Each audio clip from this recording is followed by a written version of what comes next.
There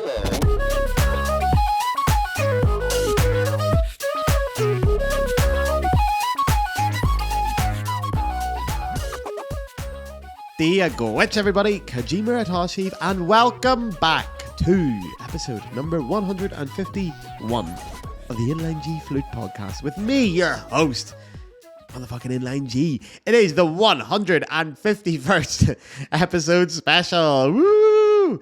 Listen, lads, I know I couldn't be asked doing it for episode 150. Truth be told, I was going back to Ireland for a wedding that weekend, and those pints of Guinness were not going to drink themselves. So I thought I'll take my one banked episode, which was that amazing episode actually with Heather O'Donnell last week. I'll throw that out and we'll celebrate 151 instead. Because here, you only turn 151 once. And I was busy sucking on pints, sucking on things I shouldn't be sucking on. So we're back now, and I had a really grandiose idea. I had a fair few grandiose ideas of how we were going to celebrate this milestone in flute podcasting. We've done where no flute podcast. We've been to where no flute podcast has been before. Actually, I think they've all got to 150, but fuck them. We're the best. So I thought, I've got these ideas. And then the more I explored it, the more I thought, recently this podcast has been getting heavy. It's been going in new directions. It's been getting bigger guests, more journalistic integrity, a lot of research going into it.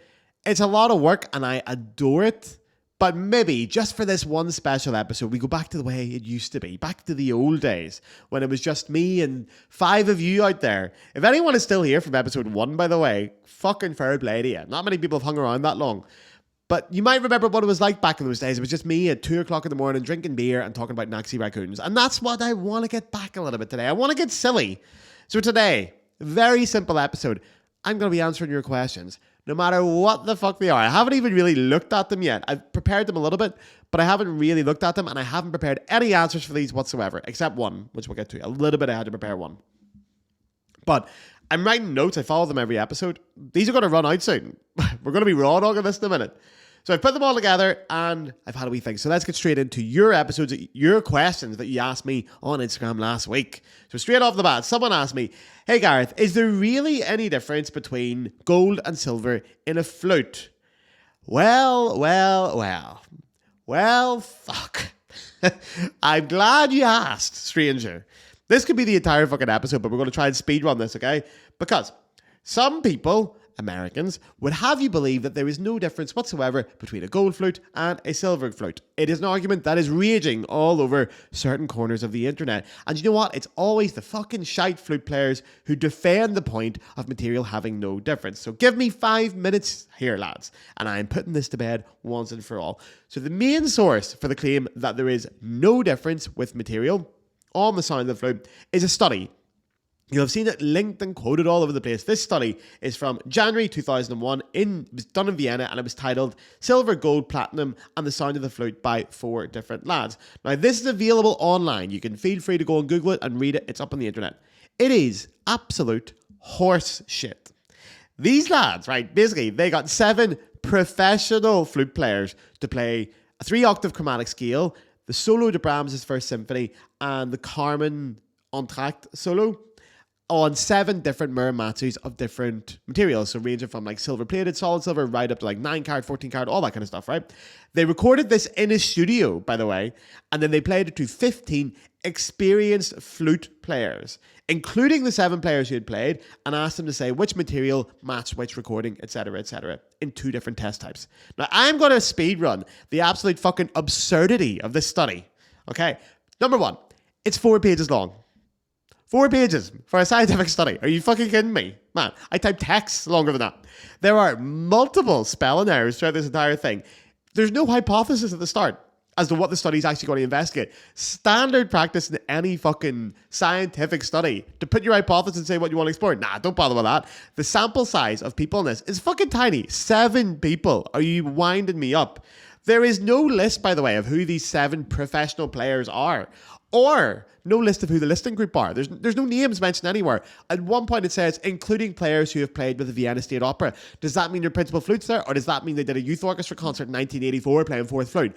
Who the fuck knows? None of this is in there. It's all just left out. There's fuck all in it. It's recorded. They recorded the flute players instead of actually doing it live. Obscene idea. But then there's no information about the recording process. Was the same microphone used?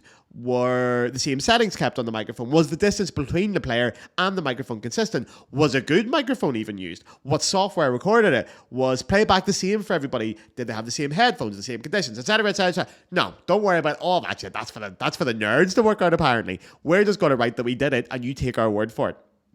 There is loads of grammar errors in this thing as well. Like, frequently, the author refers to sound color as one word. One fucking word. Now, I understand this may be a non-native English speaker, but Jesus fucking Christ, Google it.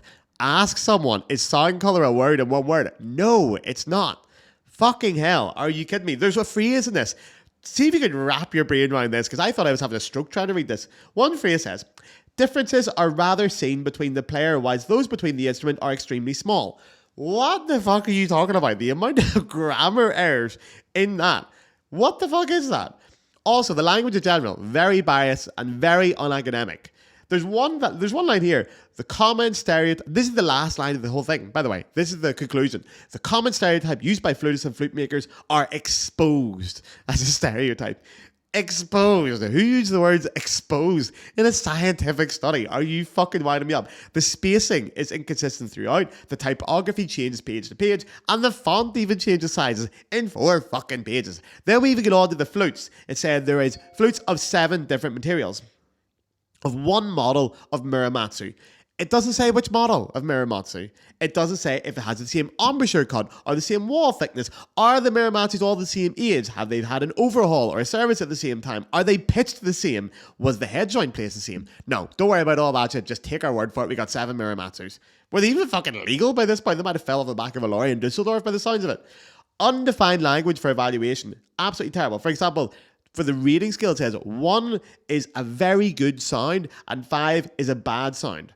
Without fucking finding out, first of all, if everyone doing the experiment shares the same opinion of what is a very good sound and what is a bad sound. No, don't worry about all that. We all know what a good sound is. Yeah, because people don't argue over that all the fucking time. It's not like it's art or anything where it's 100% subjective, for fuck's sake. And that is before all the mountains of variables that are not being taken into account for measuring something as intricate as an art form. Audience feedback on sound is not the only thing musicians use to measure the quality of an instrument. We judge it by resistance, responsiveness, comfort, weight, projection. Projection especially, by the way. Live concerts. Shit recording quality would make this entire experiment dog shit. And we don't know what microphone he used. He didn't tell us. Why would you tell us that information? Also, top players adapt to the instrument. So one single playthrough is nowhere near enough of a sample size. Not even fucking close.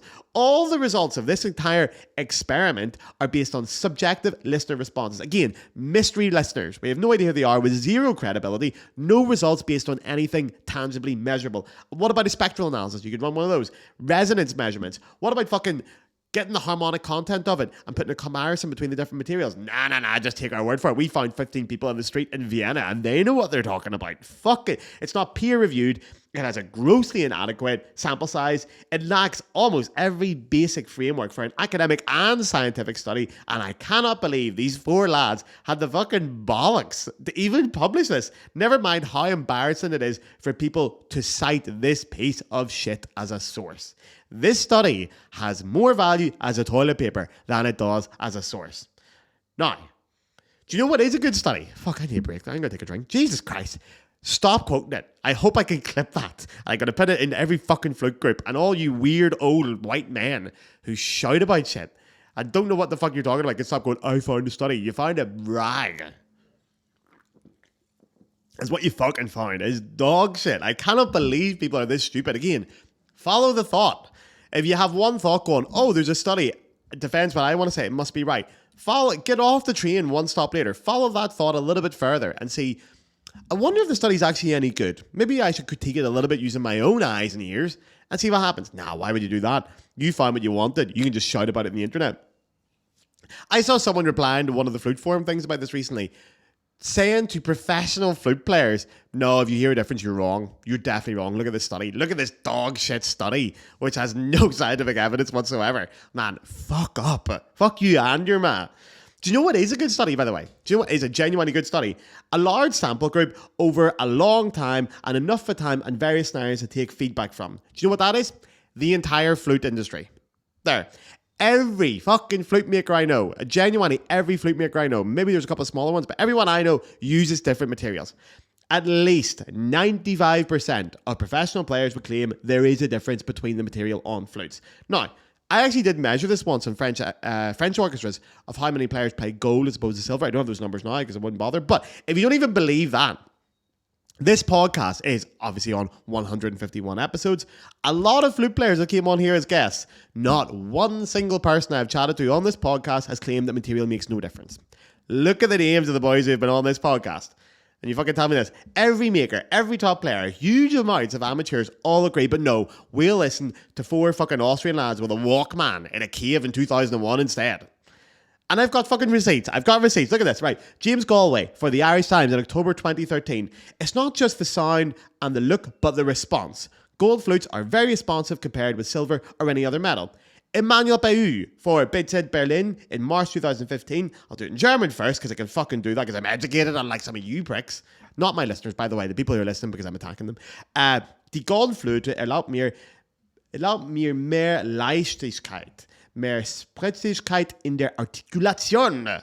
The gold flute allows me more lightness and more Spritzigkeit, fucking that sparkle in articulation. Jean-Pierre Rampal for the Washington Post in 1978. Personally, I like gold. It has more warmness in the tone. Gold is obviously a lot more expensive as a flute. And surprise, surprise, but most professional players don't make that much money. Okay? There's not that much money in the flute industry compared to other industries, okay? They would not spend triple the price on a gold flute unless they thought it was really, really worth it. And nobody knows better than them. Bottom line, okay? And this whole thing of like, oh, maybe they get the flutes for free. I'm telling you, they rarely do. 1 or 2 players will get blended flutes. Most of them are buying them. They might get a bit of a discount on them, but they're fucking dear. And they're still going to be 3 times the price for gold than they are silver. Players who currently play on gold flutes: Jasmine Choi, Walter Ayers, Julian Budimont, Maggie Monnier, Karl-Heinz Schutz, Emily Bainen, Michel Moragas, Ulla Minman, Marina Piccinini, Andrea Oliva, David Formizano, Chelsea Tanner, Soo-Young Kim, Rafael Trevisani, Irina Stratsinskaya, Pablo Taglioni, Mariana Buslechner, Anne-Catherine Heinzmann, Juliette Orel, Aldo Barton, Philippe Bernal, Louini Boise, Sylvia Cardew, and even Gareth fucking Houston. If you think you know more than all of that lot, wind your absolute fucking neck in, you leper. Anyway, I'm done. How long did I spend on that? 12 minutes. That's half the episode. I'm going to answer the rest of your questions now. These ones I haven't prepared, okay? So let's do it. Let's go right from the start. What's the Irish food that you miss most abroad? Chips. Done and dusted. Although, yeah, proper chip shop chips, 100%. Irish food is not as bad as I thought it was. Now that I live in Germany, which I will 100% say now, I think has the worst food on planet Earth. The only country that might come close is Holland, or maybe Sweden, Finland, Norway. But everywhere else in the world has better food than Germany. It is dog shit. And now I realise, actually, Irish food isn't that bad. I miss Brennan's bread, I miss Kerrygold butter, I miss Tito crisps, and I miss chips. But I genuinely miss a lot of food from back there. Which guest did you hate? Fuck, I would love to answer that. Fuck, why did you not answer it? Guess who I hated? There was no one I hated at the time. There were difficult episodes. There's been episodes where I'm like, fuck, it's like pulling teeth trying to talk to this person. I think the one that stands out is Alexei Kosenko. Now, I feel more comfortable saying that because of all the accusations that came up about him afterwards, but it was difficult to talk to him. Incredibly French and not in the good way. Bit rude, bit arrogant, not really great socially, doesn't know how to actually have a conversation. Just cut me off at one point. There's one bit in the podcast, I think I've talked about this before, where I decided to impart one of my witty anecdotes that I often do in this podcast. Talking about Rome, and I said the last time I was in Rome was 2006. I was 14 years old, and I didn't see the Trevi Fountain because I spent the entire day running around wee fucking stalls looking for a 2006 Italy World Cup shirt with Cannavaro on the back. Had to be Cannavaro. I didn't want any other player. The only defender to win a Ballon d'Or. Had to be that. Missed the entire fountain. I told him his story, laughed, and he just went, why? So anyway, you fucking French prick. Fucking frog. Anyway, there we are. That's a guess I've hated the most. Who's worse, Germans or Americans? Whoa, Sophie's choice there. What is Sophie's choice? What was the choice she had to make? Was it she have to give up a baby or get 2 babies? I've actually never known. Sophie's Baby's a film, isn't it? Is that what I'm thinking of? Am I thinking of Rosemary's Baby? Different film, isn't it? Great film. Who's the worst, Germans or Americans? Honestly, very, very tough call. If you'd asked me a couple of years ago, I probably would have said Americans. Germans are starting to get on my tits a little bit. Living in Germany and not having a break from it in a long time really, really drains on you. Really drains on you. I'm sure you've all seen my Instagram stories about this, but Germany is not a pleasant place. It's not a place where empathy is valued. It's a great place to work and to make money and to be secure, 100%. But as people and culturally, especially as an Irish person, they're very different. They do not value small talk. They do not value conversation, and they do not value empathy. Being nice will get you fuck all in Germany. Professionally, there's no personality hires here. Ireland, being nice will get you everywhere. Being able to play people and being charming will get you everywhere. Being Irish in general helps with that. So at the minute, I'm going to say the Germans, but again, Sophie's choice, hard call. Not a mad fan of either. Although, through this podcast, I'm now finding there's a lot of very nice Americans. The ones that fight against it. Haven't heard that with Germans yet. How often do you shave your head to achieve such a look? Well, thank you very much. How often do I shave my head? I shave my head 3 times a week. Do it myself. I've got a trimmer that looks like a James Bond trimmer. It looks like it's solid gold. It's not. It's €14 off Amazon, but it looks like it's solid gold. And I shave it myself 3 times a week. And then I put some aloe vera on the head, and then a little bit of moisturizer. And Bob's your uncle Fanny's your aunt. Who's your best friend? Jad. Easy. All right, I'm not answering that one about the chippy. When will I be able to hear an S Club 7 Tin Whistle medley? It's in the works. Probably. I do love S Club 7, but time. I still want to hear about learning flute in French while still learning the language. There's a good question. Genuinely great question. So I obviously studied in Paris. I learned French at the same time when I went, so I was sort of doing both at the same time. A couple of things. One, I studied the École Normale with Catherine Canton. She had just started teaching there as well, so I was part of her first class. She was the principal flute of Paris Opera at the time. I went into the first class. Her English isn't great, and she really wanted to make sure we all learned French. She would speak slowly and stuff, but the entire class was international. Actually, I think the entire class was Asian apart from me. So I had a relatively speaking good level of French because obviously coming from English to French, it's not that much of a leap compared to Korean or Japanese or Taiwanese. So it's a little bit easier. So that helped a little bit as well. But I have to say, for me, I still think of music in the French system. So we did a class called solfège, which is not the solfège shit that they do in other places with the fucking weird hands and all that bollocks. No. Solfège just means like music theory, essentially in France. And you do it quite hardcore in all French conservatoires right from when you're a kid. But it's basically just going through notes, reading chords, blah, blah, blah. Learning the French system for notes, the European system in general, outside of Germany. So do, re, mi, fa, sol, la, si, do. Fixed do. So it means like do is always C, re is D, mi is E. I still think of that when I'm thinking of music. So if I'm reading a note or if I want to read the notes, I'll still go fa, mi, re, fa dièse. I'll always think of it in that sense. It just makes more sense. Plus, like a lot of things in the French language, it has that beautiful liaison. So if you're trying to say the note names fast in English, A, B, C, D, E, F, G, H, I. Well, it doesn't go to H, does it? Sorry, I got carried away there. There's an H in German. It's harder because a lot of them have hard endings or consonants at the end. The French system is deliberately designed so that it starts with a consonant and ends with a vowel. So that it always smoothly goes in. There's a do, re, mi, fa, sol, la, si, do. So it always rolls into each other. So it lends itself to speaking very fast. So that's one. And two, I just got way more into the theory of music through French. So for me, it's still the language that I think of music in. It really works. That's one thing. And secondly, the cultural thing. If you really want to appreciate French music, French culture, and the French flute school, you need to speak French and you need to go to Paris. I'm sorry to be that person that tells you like, oh, you need to go and speak French. There's so many famous flute players or semi-famous flute players around the world who went for like a year to Paris. Their French is dog shit. All right, I've heard a lot of them. It's embarrassing, but they make a living off this shit. My French is genuinely, I'm very proud of my French. It's objectively good. I lived there for 3 years. I did normal jobs in French. I love speaking French. But you will never really understand the culture until you speak the language. Once you get a feel for it, because the language lends itself in so many ways to the culture. Aesthetically, it's very pleasing. And there's a huge emphasis on aesthetics. It has to sound good. And you understand in French culture how important that is in general. While in comparison to German culture, for example, where aesthetics play zero role here. Everything has to have a functional purpose, as does the language. It's incredibly functional and incredibly logical. The French language, written down, it can be very logical and functional. When you speak it, a lot of the words kind of sound the same. A lot of the noises sound the same. You leave consonants off the end of words if they're not followed by another one. all this kind of stuff. A lot of French phrases just sound like fuck all, but they sound beautiful, and making them sound beautiful is very important. And you can see the way French people speak, they have a real awareness about making sure what they say sounds pretty. It is a beautiful language. That stereotype is 100% true. You can listen to someone read the phone book in French. It is gorgeous. You realize that is a cultural thing, and it also applies for the flute playing. Things have to sound beautiful, and you have to study and apply logic and reasoning and discipline for the goal of making something beautiful, and not the other way around. So that's very interesting. I'll do another episode on that. Do you have a particular method book or series that you teach from?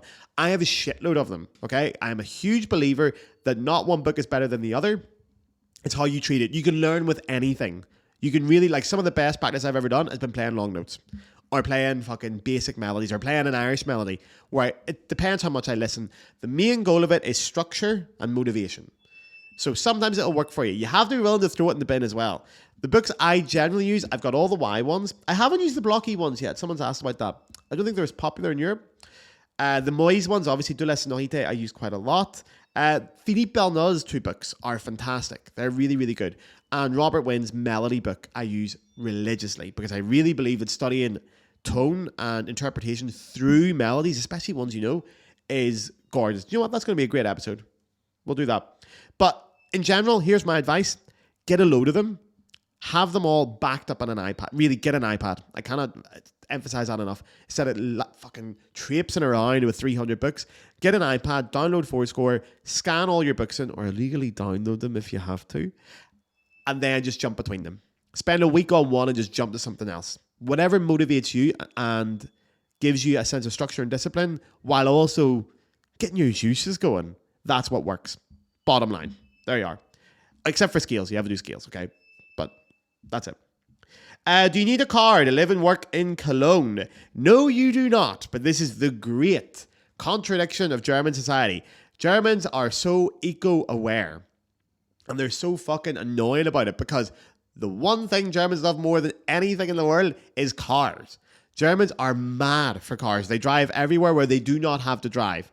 And it's such a massive contradiction to be so eco-friendly, but drive these big fucking gas-guzzling BMWs and Mercedes all over the place. They are monstrous, the cars here. Germans love cars. The only people I know who have a car in Cologne are Germans. The international people, obviously we don't. I've lived here 8 years. I wouldn't even think of using a car. It's unthinkable. Public transport's fantastic here, and it's cheap and affordable. And there's nowhere really I've ever went to Germany, ever. There's no way, even the shitty villages, you can always get there with public transport, and it's good. Compared to Ireland, where it's like one bus a day, they're good. And you can rent a car for special occasions. But generally, you do not need a car. It's just if your ego is big enough that you need one because you're German. Best and worst fingering session. I am not answering that. I mean, did I answer it in a very mature way? No, I don't. There's no mature way to answer that question. Grow up. You see who the flute players are on this one, who aren't. What would be your dream flute? That is a fantastic question. My dream flute, very easily, is a Brannen Cooper 14-karat gold orchestral model with gold keys as well. Now, inline G, C-foot joint, no split E. Big reason for that. We talked about flutes at the start. Like, this is a lovely way to wind up this episode, to be honest. This will be a lovely full circle moment. We talked about flutes earlier and the difference between materials and how it impacts it. A lot of what goes on with an instrument is in the mind. Obviously, it might be a little bit psychosemantic. It might be a little bit of the placebo effect. That is very possible. But this is art we're talking about. This is not a tool to build something. You cannot measure the efficiency of an instrument. It is entirely felt because there is no measurable output that is, is measurable because it's art. One person's good or one person's very good, or it's a fucking 1, and one person's bad, it's a 5. You can't do it. So therefore, the quality way we measure, the quality that we use, the tools we use to measure the quality of an instrument against each other, there's only so many of them you can use before they run out. But one big thing is your own, how you feel with an instrument. What does it do to you? What does it give you? If there was a flute in the world that was just objectively better than all the others, we'd all be playing them. When I did the research for who plays gold flutes, I went through all the different brands and looked at their artists. There is no one that's got better artists than another. None. And there's loads of companies that are always fighting for this. There's no right answer to it. Even within the top players. Jimmy played Muramatsu and Nagahara for years. Paiu plays Haynes. I think he played Burkhardt as well for a while, didn't he, or something? Anyway, these things change. There's no right answer, first of all. It's so subjective to how you feel with the instrument. Now, one huge influence for me is gold or silver. I always wanted to play gold because I come from Belfast. And when I was growing up, it was Jimmy Galway. Jimmy Galway, the man with the golden flute. And it just felt like this achievement, this whole thing of having a golden flute. Without Jimmy, I would never be playing the flute. No one in Belfast would, I think. And it's the reason why we have so many great players. He's a huge inspiration. And the imagery of that gorgeous, shining, bright gold flute. And buying the book set The Man with the Golden Flute and going to concerts where the title was The Man with the Golden Flute. It was such a thing. You dreamed of having one. My first, normal flute, not absolute piece of shit, when I was 11, was a Yamaha that was painted gold. It was a gold color on the other side. It was £200. But I wanted a gold flute because it was Jimmy. When it came to buying this flute, the Sankyo 5K, I bought it because I don't give a fuck if I think gold is better for me or not.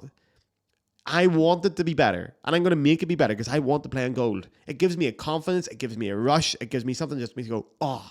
Every time I look at that flute before I play a concert, I'm like, you are the dog's bollocks. You're here playing a gold flute in an orchestra. You have done it. You are the man. You've got a Rolls Royce of an instrument to back you up, and you can do this. Now, why the 14-carat Brannen? Because my favourite player plays it. Maggie Lee, when I studied with her in Paris, she told me about her 14K Brannen that she says Maggie Lee Monnier, for anyone not familiar, although if you listen to this podcast, you probably are. She got it because Michel Moragas, who was former principal flute of the Orchestre National de France, National Orchestra of France, he played one as well. She wanted exactly the same flute. That's it. When I hear her play, I just assume I'm going to sound like her if I play on it. It might not be true, but it's for years that became like this holy grail of instruments for me, of this beautiful flute that I saw every week, played by this amazing player who changed everything I think about music and the flute. So that's my dream instrument. I got the chance to try one in the USA a couple of years ago. Didn't immediately go, oh my fucking god, this is amazing. But after a little bit of playing it, I'm like, this is incredible. And I know I would spend a lot of time getting to know it. So my dream flute is that, for very sentimental reasons. And if I could buy one tomorrow, I would never even try another instrument. I don't even try instruments now. In fact, Maggie Lee doesn't even try other instruments. A lot of top players don't. They buy the flute and they go, right, that's it. Don't need to try them. Grand. So there you are. There's no more questions, lads. We're done there. And we've got a lovely bit of time there. Well, that's a fun episode. I enjoyed that. I really enjoyed that. Now, do you know what?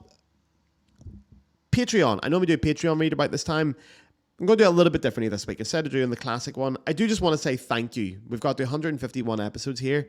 This podcast would be nothing without you guys. I would still make it, obviously. And I'd be a sad loser making a podcast for no people every week. I get a huge amount out of it, but the motivation it gives me from you guys and to know that people listen to it and engage with it. And I've met people because of this. And I've got a new community around me. It's been incredible. And it's also given me so many opportunities. It's revived my career. Actually, forget about giving me opportunities. My flute playing career would be dead if it wasn't for this podcast. And every time you listen, you like it, you tell a friend about it, you subscribe, you comment, you're pushing up those numbers, giving me the motivation to go and do more episodes, and you're making my life better. That's it. So without you guys, this would be nothing, really. And I have to thank you all. If you've ever listened once, if you've bought a bit of merchandise, if you've subscribed to the Patreon, it's all amazing. And the more you've done, the more I have to thank you. You've given me this life here. And things are looking up as well for me in general. There's going to be more projects and more things coming up. It's all because of you guys. I cannot thank you all enough. And we are going to change the flute world. There's a lot of journalistic episodes coming up, and I've got you guys behind me. We are starting something here. So thank you all for it so much. From the bottom of my heart, this has been the greatest pleasure of my life, creatively making this podcast. I've adored every second of it. So thank you. On that note then, Patreon, listen quickly, if you want to subscribe to help the podcast, you can do so. It's €5 on patreon.com. Listen, I'm not even going to talk about it all. The basic idea is it's a self-funded podcast. We don't get sponsors. Fuck them. We have the biggest flute podcast in the world because of you guys. If you can afford to donate a little bit of money to the podcast, it's hugely appreciated. If you can't, don't worry about it. Everyone gets the same episode. No extra episodes. It is a podcast for everybody. And I hope it stays that way. So here's to potentially 50 more episodes. Lads, I'm away. This has been lovely. It's been a great day. Look after yourselves. I'll see you all next week with another guest. And again, thank you all. Vive la Inline G. Free Palestine, up hurrah. Mwah.